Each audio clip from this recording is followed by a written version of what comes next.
O Senhor esteja convosco. Ele está no meio de nós. Proclamação do Santo Evangelho de Nosso Senhor Jesus Cristo, segundo São Marcos. Glória a vós, Senhor.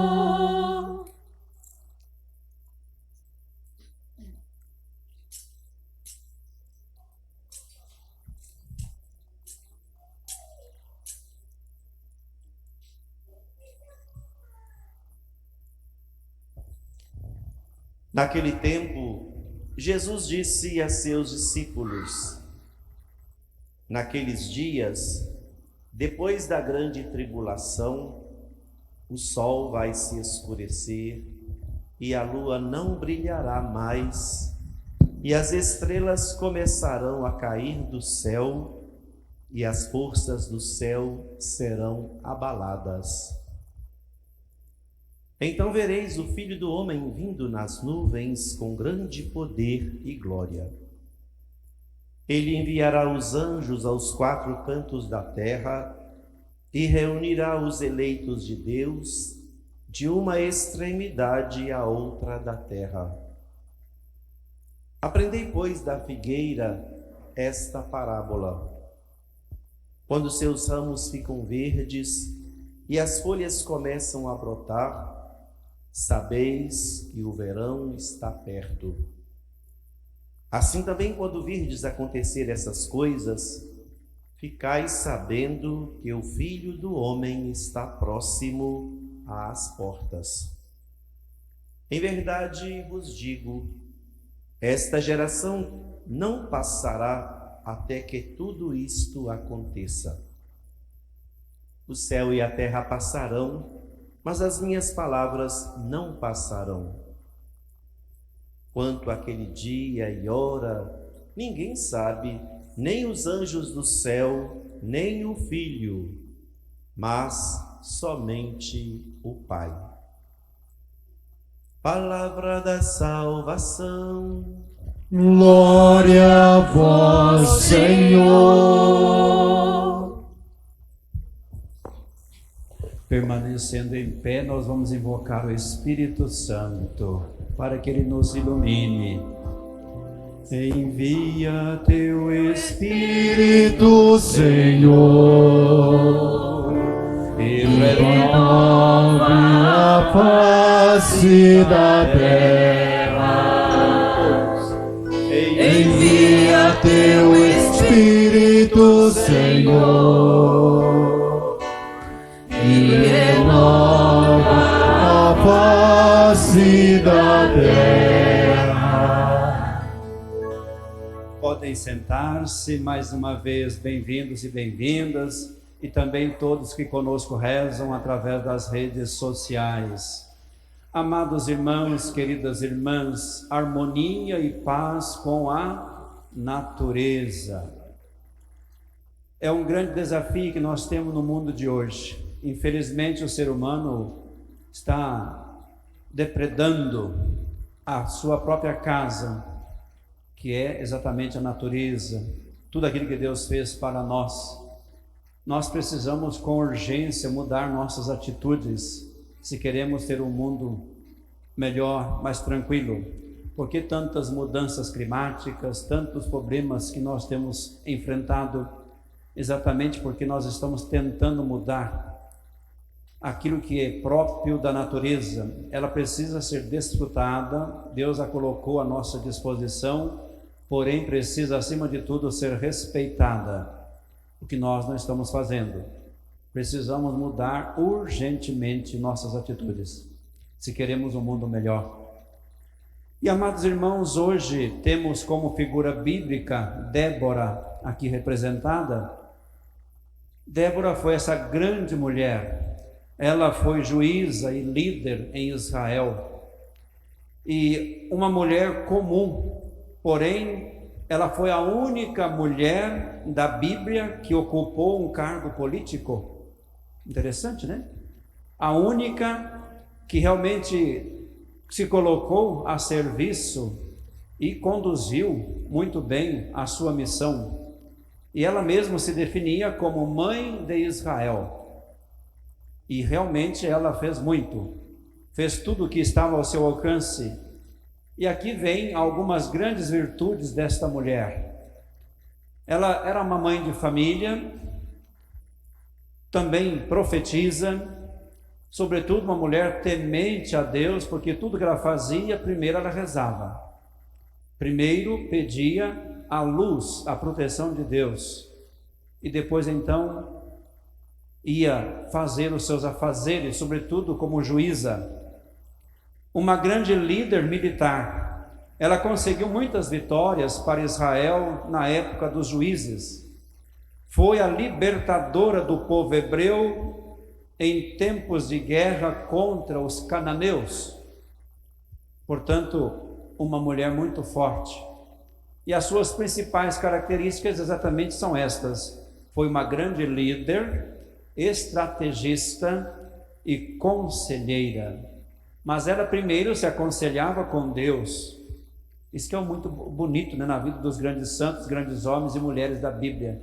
Pessoas que tinham uma comunhão profunda com Deus. Como o próprio Jesus, na vida pública, por muitas vezes, ele nos deu exemplo. Sobretudo nos momentos de decisão, nos momentos de escolha, quando, por exemplo, escolheu os apóstolos, Jesus passou a noite toda em oração, comunhão com o Pai. Então veja uma coisa importante que nós cristãos precisamos com urgência, uma comunhão mais profunda com Deus. Ontem eu dizia, por exemplo, a questão hoje de tanto suicídio entre jovens, até entre padres. Só neste ano 2021, infelizmente, 9 padres se suicidaram no Brasil. É uma situação preocupante. Eu lembrei uma das situações que o homem tem, muitas vezes se afasta de Deus, muitas vezes queremos caminhar sozinhos. Até nós, padres, muitas vezes não rezamos como deveríamos, né, Padre Sérgio? Porque se a gente não se cuida, a gente acaba ficando no ativismo, como Marta, e esquecemos que precisamos ser como Maria, Marta e Maria do Evangelho. Portanto, é uma das causas, mas temos aí muitas causas, né, muitos motivos por que as pessoas chegam a este ponto. Mas, amados irmãos, lembrando o tema de hoje, harmonia, paz com a natureza, eu estava pensei muitas coisas, mas depois eu lembrei. Eu creio que não temos uma figura mais importante do que Francisco de Assis, esse grande santo do século XIII, que continua marcando de forma tão expressiva para a igreja também de hoje. Um santo que nos convida a repensar tantas coisas. Ele viveu numa região muito bonita, Úmbria, chamada de Coração da Itália. E de fato ele era um grande amante da natureza, e os lugares por onde ele passou, onde ele viveu, são lugares maravilhosos. Eu tive a graça de poder visitar e conhecer lugares fabulosos. Um homem que viveu em constante harmonia com Deus e com a natureza, e na natureza ele via expressa realmente Deus, que com ele falava. Ele tinha um diálogo muito grande, conversava com a própria natureza, com os próprios animais. Portanto, é um santo lá do século XIII que continua sendo importante e válido para os dias de hoje. Entre as muitas coisas que nós podemos tirar da vida de São Francisco, 3 grandes lições que eu gostaria de destacar hoje para nós: humildade, amor ao próximo e amor aos animais e à natureza. Essas são as 3 grandes lições de São Francisco. Humildade. Ele era de família rica, família nobre. Seu pai era um grande comerciante de tecidos, um homem poderoso para a época. E ele viveu a vida normal no início, foi soldado, etc., né, por vontade do pai, até chegou aí uma guerra. Mas ali ele acabou descobrindo que o caminho dele era um outro. E ele então tem a coragem de deixar tudo, abandonar tudo para seguir uma nova meta. E foi no momento de oração, vejam bem, na capela de São Damião, lá em Assis, que ele ouviu o chamado de Deus: vá, Francisco, e restaure a minha casa. E ele, a partir daquele momento, então, como também conta na história, ele chegou até a ficar nu e deixou tudo. Uma atitude de, talvez assim, a de quem é louco, mas ele deixou tudo. E passou a viver uma pobreza profunda. E depois foram surgindo os seus seguidores. Então Francisco se entregou totalmente a serviço da igreja e a serviço dos pobres. E hoje estamos também celebrando a Jornada Mundial dos Pobres. É o Dia do Pobre, instituída pelo Papa Francisco. E quanta pobreza nós temos no Brasil e no mundo. Não é só pobreza material. Quantas pobrezas interiores, espirituais, que nós temos, pobreza psicológica e tantas outras coisas. Então ele foi um santo que renunciou e se entregou a serviço da igreja dos pobres. E ao deixar tudo, o que Francisco nos ensina? Que é preciso despojar-se das vaidades humanas, porque nós facilmente voltamos para as coisas humanas e com facilidade deixamos as coisas de Deus. Portanto, deixar as vaidades humanas, ser simples e se aproximar de Deus e viver o Evangelho. Caso contrário, não consegue ser realmente pleno. Essa é a grande característica dele, a humildade. E pelo gesto de humildade, despojamento, ele foi conseguindo outros. E assim também formou depois uma comunidade. Amor ao próximo é a segunda grande característica de São Francisco. E tudo isso fundamentado nos seus ideais de fé, renúncia aos bens materiais e o amor ao próximo, que levou a fundar a ordem, dos frades menores em 1209. Então São Francisco mostra que é pelo amor que se faz um mundo mais justo e fraterno. E realmente a melhor forma de educar é o amor. Não existe outra. O que falta muitas vezes no nosso meio é através do amor que se educa, não através da imposição. Portanto, se queremos um mundo melhor, precisamos nos unir mais, sermos mais fraternos, mais próximos. Como eu dizia ontem, descermos dos nossos pedestais e colocarmos-nos juntos, caminhar juntos.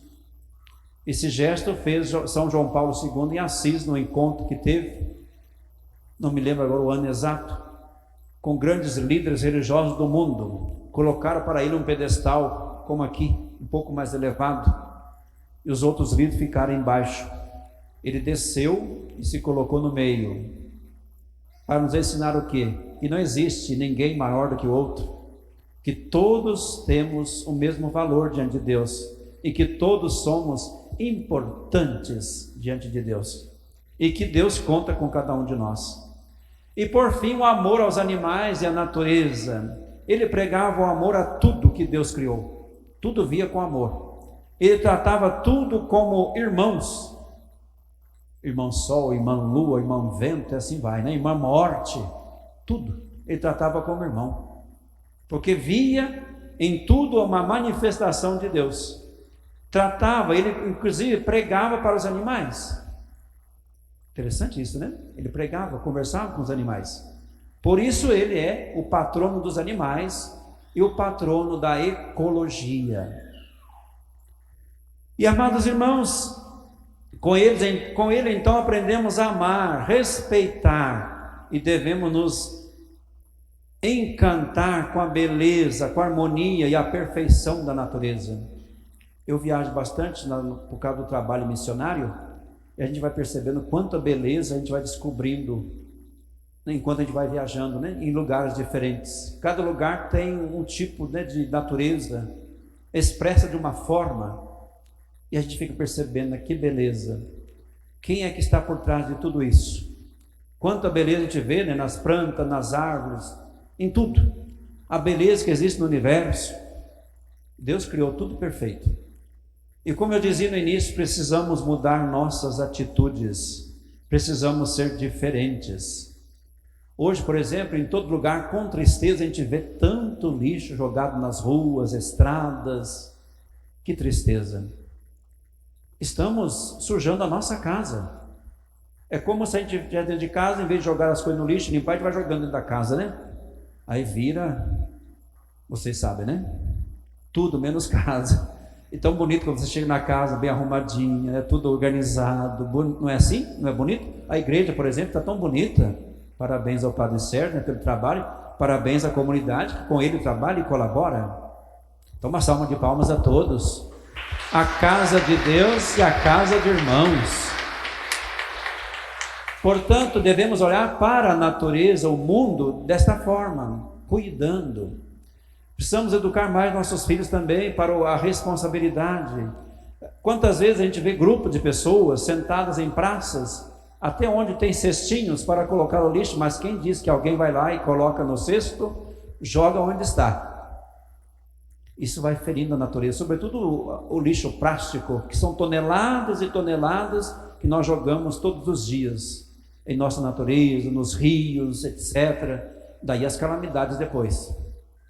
Então, como eu dizia, precisamos com urgência mudar a nossa mentalidade. E a conversão é difícil por isso, porque é mudar a mentalidade, né? Metanoia do grego, mudar, ser diferente, não é fácil. Mas é preciso, é necessário. Porque senão a gente pode caminhar para um caos cada vez mais profundo. Isso é muito preocupante. Portanto, São Francisco é o modelo para nós e nos ensina isso. E hoje, amados irmãos, também a Jornada Mundial do Pobre ou dos Pobres, instituída pelo Papa Francisco. Eu recebi de um casal amigo da Itália uma mensagem bonita do Papa, onde ele enumera 15 doenças que infelizmente fere toda a natureza, fere o mundo. 15 doenças que infelizmente gera pobreza no mundo. Pobreza não só material, mas também a pobreza espiritual, pobreza psicológica e assim por diante, existencial. E eu vou aqui lembrar para vocês as 15 doenças que o Papa enumerou. Primeira, sentir-se imortal, imune, indispensável.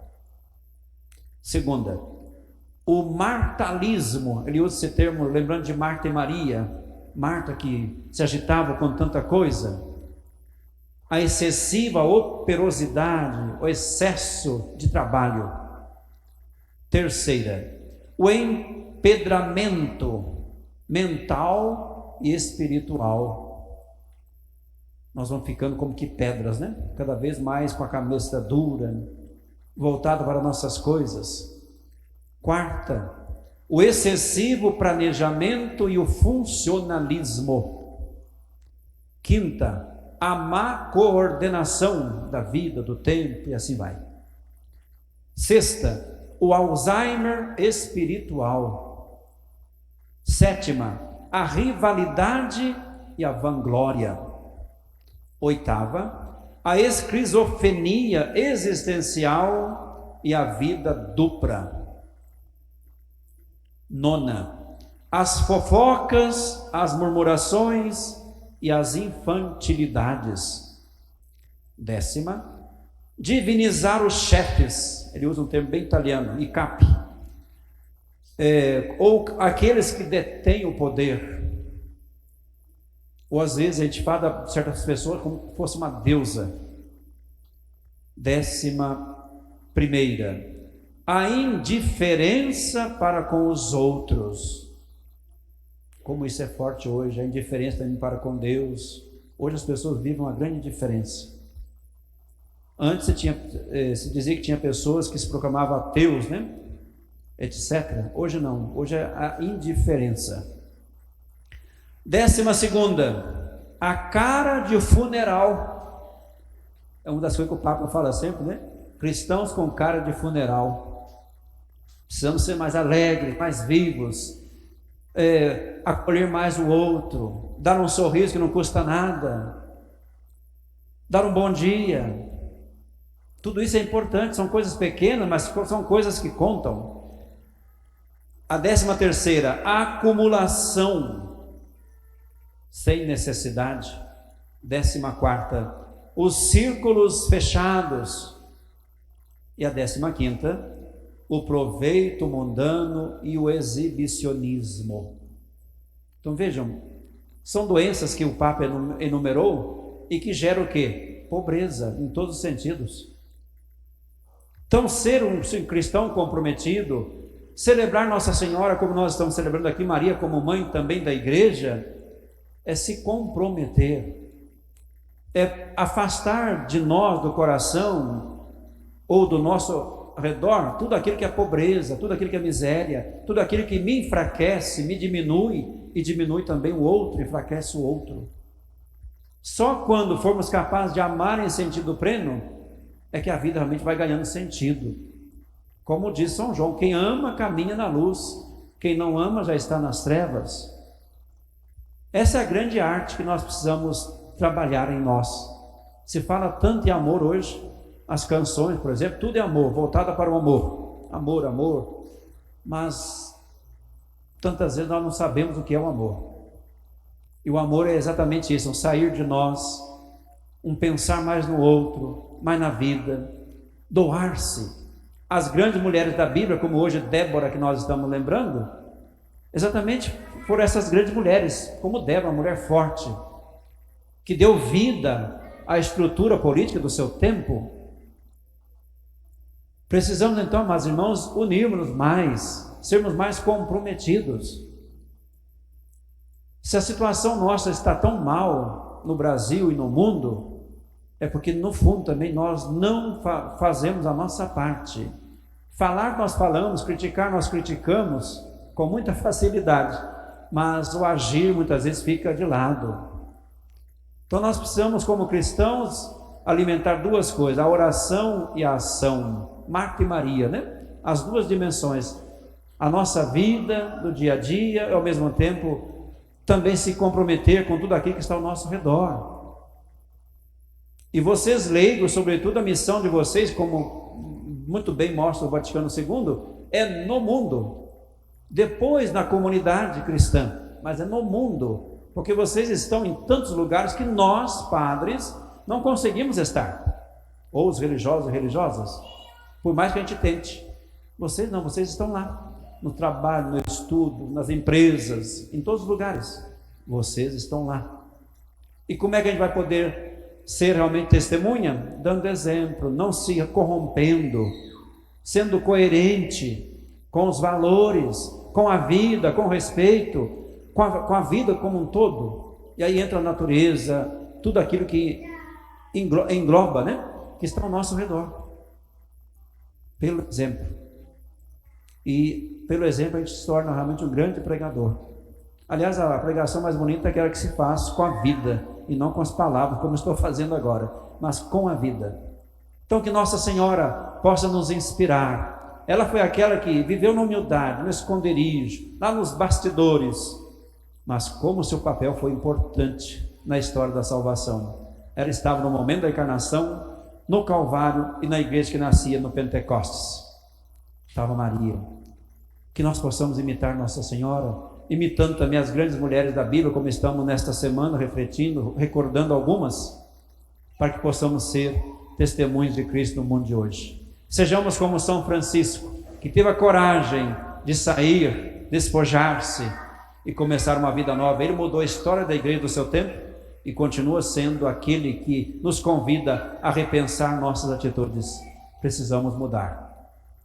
A conversão é a vida toda e a mudança se faz necessária todos os dias, porque a nossa grande vocação é sermos santos e santas. Só assim seremos santos. Amém? Então vamos ficar em pé? Vamos cantar aquele refrão que lembra São Francisco, né? Onde a ofensa que dói, que eu leve o perdão. Onde houver a discórdia, que eu leve a união e a paz. Mais uma vez.